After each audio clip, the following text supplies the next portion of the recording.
So following on from the previous video, we got to this stage here where our graph looks something like this. So now we need to detect the inflection point. So in order for us to detect inflection point, we need to find f double prime when f double prime equals 0. Okay, so starting out with our f here, differentiate it once, that will give us f prime here. Okay, so we've done this in one of the earlier videos. So but we need to find f double prime. So from f prime, differentiate it. That will then give you f double prime here. Okay. Now, in order for us to find out the point of inflection, we need to well, in order for us to detect the point of inflection, we need to make f double prime equal 0. Okay. So set this thing here to be 0. And then find out when f double prime equals 0. That will then give you this, times both sides by x. That will then give you this, and then blah blah blah. X equals this. So when x equals this, that will give us the point of inflection. Okay, so when x equals this here, f double prime equals 0.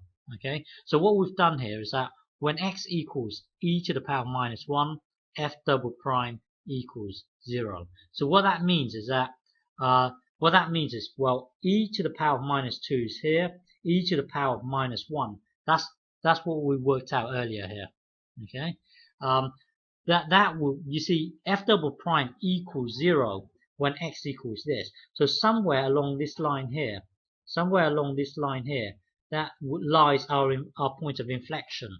Okay, so now in order to so we know that f double prime equals 0 somewhere along here. Okay, so in order to find out the value here, we would then put this into here, and then we would then put this into here. So hang on. So looking at our normal f function here, put e to the power of minus 1 into here. Visualize this thing here as this. I know I jump back and forth. Sometimes visualize it as this. Sometimes visualize this as 1 over e, and then sometimes visualize this as this. Well, blah blah blah. That would then. So remember, we are trying to find out the value of f of e to the power of minus 1. Okay, so it's blah blah blah. It equals this. Okay, so what that means is that earlier we know that our inflection point lies somewhere when x equals e to the power minus 1. So we would then put this e to the power minus 1 into here and then into here.